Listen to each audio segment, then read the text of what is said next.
O mundo moderno entrou em colapso da noite para o dia. Sem eletrônicos, sem comunicação, sem transporte. Uma família que antes vivia cercada de conforto foi repentinamente empurrada para um estado primitivo. Uma realidade onde o alimento vinha da caça e a água se tornava um luxo precioso. Para sobreviver, eles precisaram se libertar da dependência tecnológica e aprender a viver de verdade. Bem-vindos ao século XVIII. A família Suzuki era formada por moradores típicos, da cidade que não conseguiam imaginar a vida sem eletricidade e dispositivos modernos. Yoshiyuki, o pai, trabalhava como corretor em um grande escritório de Tóquio. Mitsu, sua esposa, era uma dona de casa que passava a maior parte do tempo na cozinha ou assistindo televisão.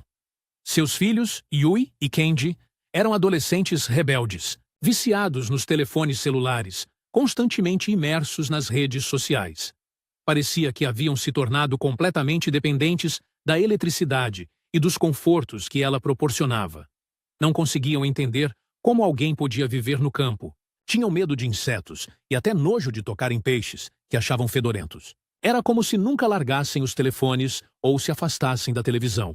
Mas tudo mudou de repente. No primeiro dia, Yoshiyuki acordou com a luz solar forte invadindo pela janela e percebeu que havia dormido demais. Estava atrasado para o trabalho, pois o alarme não tocou. Todos os relógios da casa haviam parado por volta das 3 horas da madrugada. Preocupado, se apressou para se arrumar, tentando entender o que estava acontecendo. Enquanto isso, Mitsu jogava fora os alimentos estragados da geladeira e contava ao marido que a eletricidade tinha acabado sem nenhuma explicação. Ao ouvir isso, Yui, apavorada, tentou usar o celular, mas o aparelho estava morto. Ela, viciada em redes sociais e conectada constantemente aos amigos, foi tomada pelo desespero. Kenji, por sua vez, tentou verificar o quadro de energia e reiniciar a eletricidade. Mas falhou. Lanternas e outros dispositivos elétricos, incluindo os telefones, também não funcionavam. A família se preparou rapidamente para sair de casa, rumo à escola e ao trabalho. Ao deixar o apartamento, depararam-se com outra surpresa. O elevador estava quebrado. Foram obrigados a descer de escada, o que nenhum deles estava acostumado a fazer. Foi exaustivo e inconveniente. Lá fora, não havia transporte público e todos caminhavam, exceto algumas pessoas de bicicleta. Yoshiyuki tentou pegar o metrô, mas a estação estava fechada por causa do apagão. Kenji, sem poder ouvir música, porque seus fones de ouvido e o celular estavam sem bateria, experimentou pela primeira vez em muito tempo o silêncio. Movia-se sem som, enfrentando um caos assustador ao redor. As pessoas estavam em pânico. Táxis se recusavam a aceitar passageiros, e os ciclistas provocavam olhares de inveja dos pedestres. Mitsu, ao conversar com os vizinhos, descobriu que todos estavam indo ao supermercado para estocar comida e velas. Decidiu fazer o mesmo, mas ao chegar ao local percebeu que havia esquecido o dinheiro no apartamento, o que a obrigou a subir 10 andares de escada novamente. No escritório, Yoshiyuki tentou justificar o atraso, culpando o apagão. No entanto, a situação não era exclusiva dele. Vários colegas também estavam presos do lado de fora, pois a porta elétrica permanecia trancada. A única solução foi quebrar o vidro para entrar. Já dentro, os corretores perceberam que era inútil. Sem computadores, não conseguiam trabalhar. Yui e Kenji chegaram à escola, mas não fazia sentido continuar lá, pois a maioria dos professores não compareceu e as aulas foram canceladas. Mitsu, no supermercado, descobriu rapidamente que as compras habituais estavam comprometidas. Os compradores em pânico haviam esvaziado as prateleiras. Não havia comida pronta, pois os cozinheiros não podiam usar fogões ou aparelhos elétricos. Comprou, com relutância, alguns alimentos enlatados e doces, descobrindo no caixa que só aceitavam dinheiro, pois caixas eletrônicos e terminais de cartão estavam fora do ar. Mais tarde, o CEO da corretora declarou o fechamento do escritório, já que sem computadores, os funcionários não conseguiam realizar suas tarefas. No caminho de volta para casa, Yoshiyuki decidiu comprar uma bicicleta, mas pagou o dobro do valor normal devido à alta demanda e à exploração dos vendedores durante o apagão. Naquela noite, a família Suzuki jantou à luz de velas. A iluminação não era aconchegante nem romântica. Eles estavam assustados e incertos quanto ao futuro. Até mesmo ir ao banheiro parecia um desafio, já que não havia água encanada, tornando a simples tarefa de lavar as mãos um luxo.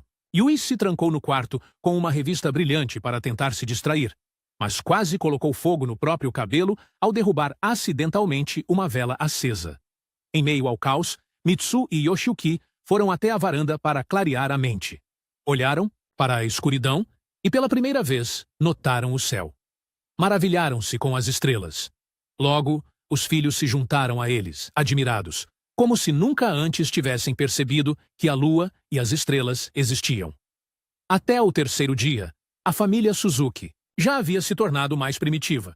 As roupas eram lavadas por Mitsu em uma pequena bacia, utilizando o mínimo de água possível, e secavam penduradas na cozinha. Os escritórios permaneciam fechados, pois ninguém conseguia trabalhar sob aquelas condições terríveis. O CEO da corretora sugeriu que Yoshiyuki encontrasse um lugar tranquilo e deixasse a cidade grande o mais rápido possível. Yoshiyuki, embora cético, decidiu sacar algum dinheiro no banco mais próximo.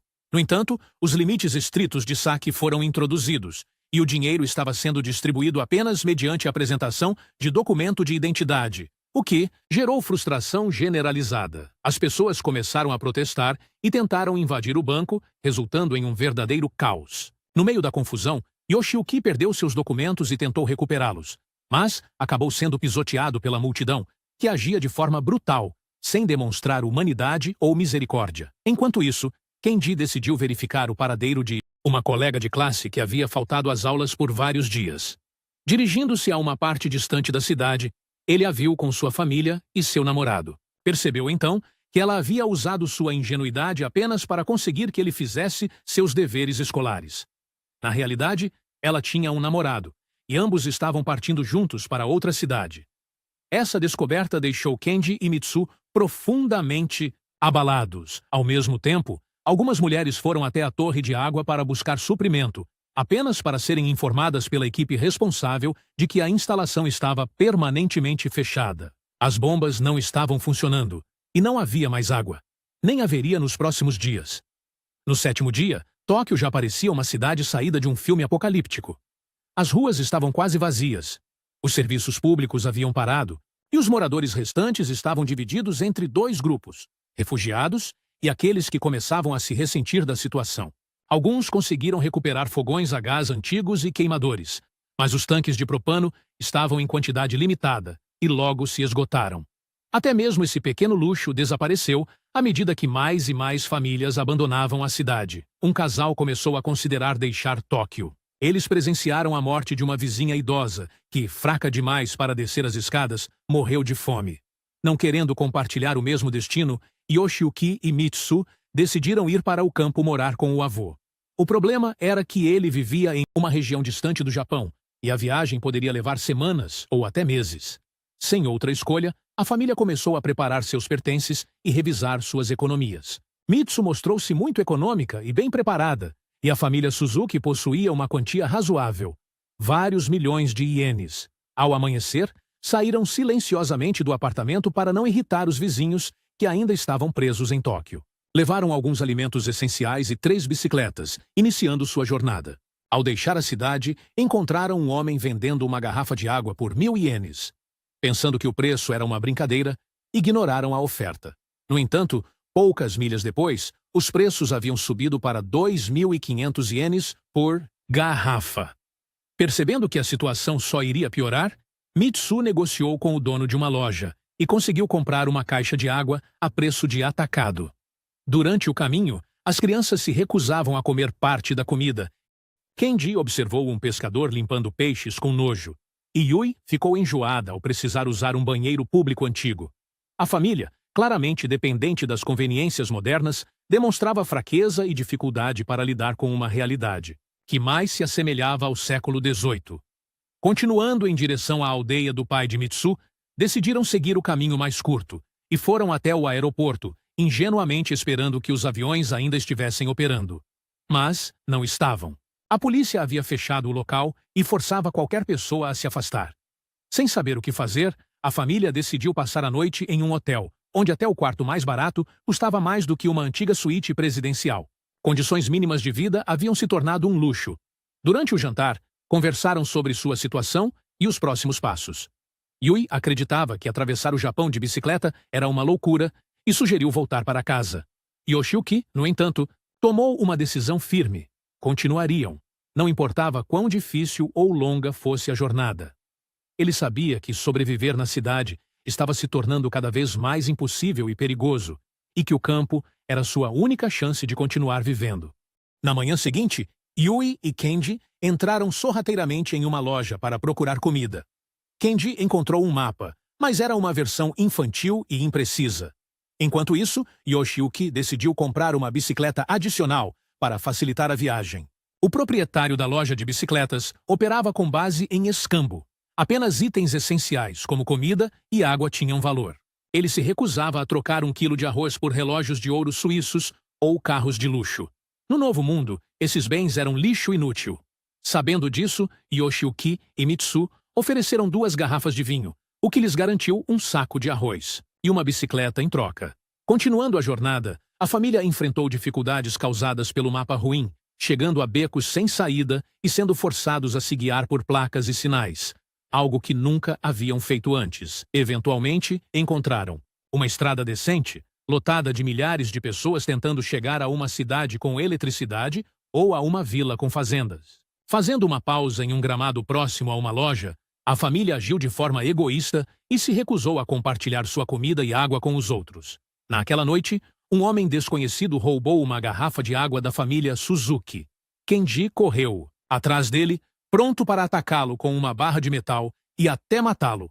Mas recuou assim que descobriu que o homem havia levado a água para sua esposa e seu bebê recém-nascido. Na manhã seguinte, algumas mulheres idosas estavam sentadas por ali e ofereceram-se para guiá-los em troca de uma garrafa de água. Inicialmente, acharam que aquilo era um desperdício de recursos valiosos e tentaram atravessar o túnel escuro como breus sozinhos. No entanto, logo tropeçaram em um animal morto e, assustados, concordaram com os termos das mulheres, pagando desta vez 2 garrafas de água. Enquanto continuavam a se adaptar a esse novo estilo de vida primitivo, Mitsu lavava roupas no rio, e as crianças aprendiam a comer sem pratos. Yoshiyuki decidiu beber diretamente do rio, acreditando que a água estava limpa, mas cometeu um grande erro. Logo depois, uma forte chuva acompanhada de uma tempestade atingiu a família, obrigando-os a abandonar suas bicicletas e pertences pessoais. Yoshiyuki, com dor de estômago, precisou deixar o abrigo e se esconder em um arbusto próximo para se aliviar. Enquanto isso, ventos fortes levaram embora as bicicletas e destruíram a maioria dos pertences. Por causa da água contaminada, Yoshiyuki ficou doente e as crianças decidiram sair em busca de suprimentos. Yui e Kenji encontraram um pouco de cola para remendar um pneu furado e também localizaram comida de gato. Presumindo que fosse feita apenas com ingredientes naturais, decidiram experimentar, mas acabaram passando mal. Kenji, revoltado, jogou fora seu celular. Agora apenas um peso inútil. A única parte útil foi a capa de silicone, que ele usou para remendar o pneu furado. No 22º dia, com a comida acabando, a família Suzuki começou a comer comida de gato e, com o tempo, até se acostumou com o gosto. Em seguida, conheceram outra família viajante e sentiram inveja. A família Sito era formada por sobreviventes experientes que sabiam como secar e curar peixes, conservar carnes, identificar insetos comestíveis e reconhecer quais plantas saciavam a sede. Yoshiyuki, envergonhado por parecer tão desamparado, em comparação, chegou a remover os rótulos de algumas latas de comida que avisavam serem destinadas a animais, e não a humanos. Sem querer parecer patético, Yoshiyuki sugeriu que a família Sito seguisse por um caminho diferente, mas pediu que eles enviassem algumas fotos que haviam tirado com uma câmera antiga que ainda funcionava antes de se separarem. Logo depois, os Suzuki encontraram soldados e perceberam que a queda de energia não era apenas local, mas mundial. O apagão havia lançado tudo no caos. No 43º dia, após chegarem a outra pequena cidade, Yui desmoronou. Tudo o que estava acontecendo vinha causando um grande impacto em sua saúde mental e emocional. Ela já não conseguia lembrar a última vez que havia tomado banho ou dormido bem.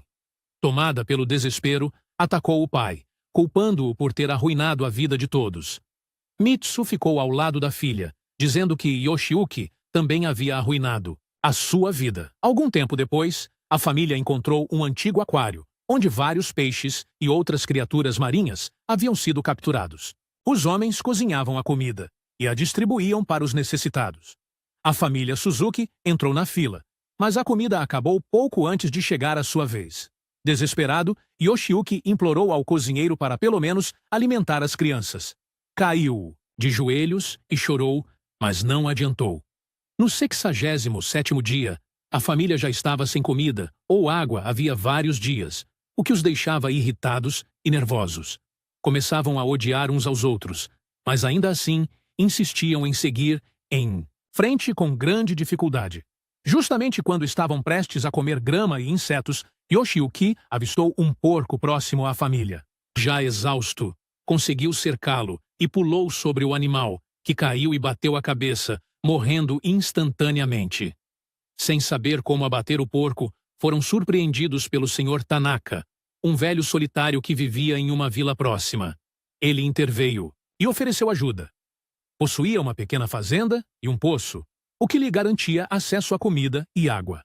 Em troca do porco inteiro, ofereceu-se para alimentá-los. Depois de provar comida de verdade pela primeira vez em muito tempo, Yui não conseguiu conter as lágrimas. Mais tarde, o Sr. Tanaka instruiu Yoshiyuki e Kenji a ajudá-lo a abater o porco. Ele defumou a carne, mas o processo levaria uma semana. Durante esse tempo, a família permaneceu com ele, desfrutando dos confortos de uma nova civilização. Banhos quentes, uma casa de verdade e boa comida. Pela primeira vez em muito tempo, sentiram-se seguros. Mitsu pediu desculpas ao marido por sua raiva e acabou adormecendo segurando sua mão. Alguns dias se passaram, e a família Suzuki passou seu tempo caçando. O Sr. Tanaka, por ser velho demais para isso, contou com a ajuda de Yoshiyuki, Mitsu, Yui e Kenji para capturar cerca de 20 porcos de uma fazenda próxima.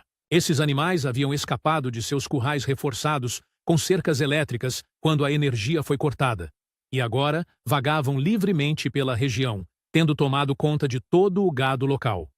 O Sr. Tanaka ofereceu à família um lar permanente, mas Yoshiyuki decidiu que precisavam seguir em frente. Com um bom suprimento de carne, a família Suzuki partiu, até se deparar com mais um obstáculo. O mapa mostrava uma ponte, mas ela havia desaparecido, deixando-os sem uma maneira segura de atravessar o rio. Sem se desesperar, a família, já adaptada àquelas novas e duras realidades, começou a construir uma jangada com galhos secos, barris vazios e tudo o mais que pudesse ser útil. Primeiro, Yoshiyuki e Kenji ajudaram Yui e Mitsu a cruzarem em segurança para o outro lado. Depois, voltaram para buscar as bicicletas, mas uma forte chuva começou a cair, aumentando a correnteza do rio. Em um momento crítico, Kenji se afastou e correu até a margem do rio, recusando-se a deixar as bicicletas para trás. Ele tentou atravessar sozinho, mas acabou sendo arrastado pela força da água.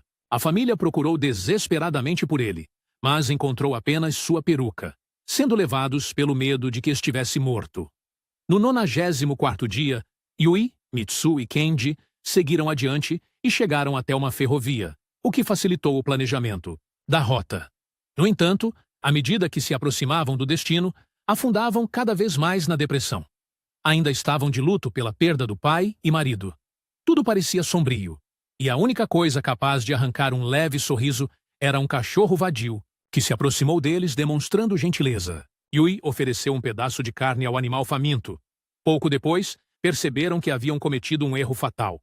O cachorro fazia parte de uma matilha faminta, e todos estavam prontos para atacar a família. Um dos cães avançou contra Mitsu, tentando arrancar a bolsa de suas mãos, o que a fez cair em um barranco de areia. As crianças correram para ajudá-la, mas ela havia quebrado a perna e não conseguia se mover sozinha.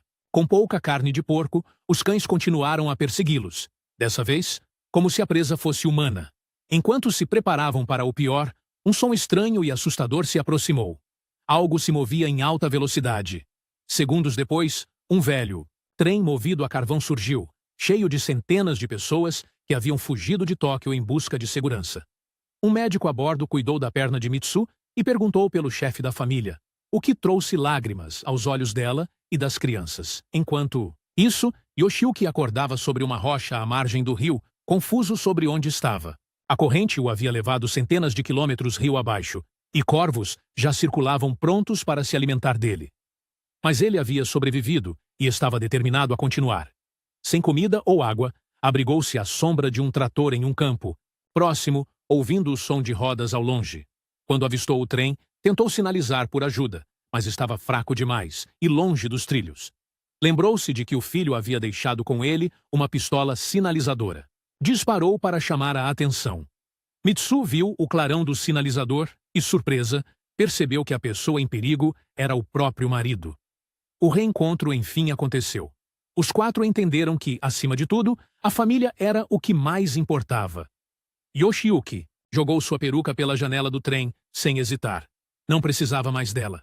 Quando o trem entrou em um túnel, deixaram as janelas abertas, permitindo que a fumaça e a fuligem cobrissem seus rostos. O que antes geraria uma discussão, agora provocava apenas risos e alegria. Eles haviam aprendido a valorizar a vida de uma maneira completamente nova. No 108º dia, a família finalmente chegou a uma aldeia à beira-mar, onde vivia o pai de Mitsu. Ele os recebeu calorosamente e forneceu tudo de que precisavam para se estabelecer. Após 2 anos e 126 dias, Yoshiyuki e Kenji haviam se tornado pescadores. Mitsu passava os dias cozinhando e lavando roupas, enquanto Yui fiava fios e costurava suas próprias vestes. Suas vidas haviam mudado e eles se adaptaram a um novo normal. Mas o destino ainda não havia terminado com eles.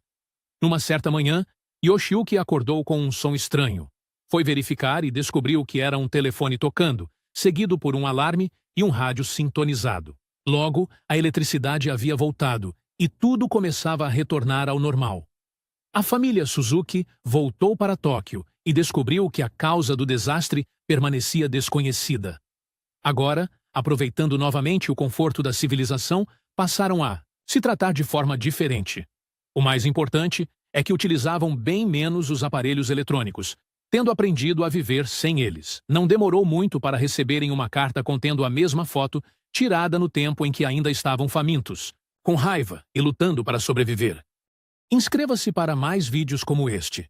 Ative as notificações e deixe um like para ajudar o canal. Obrigado por assistir.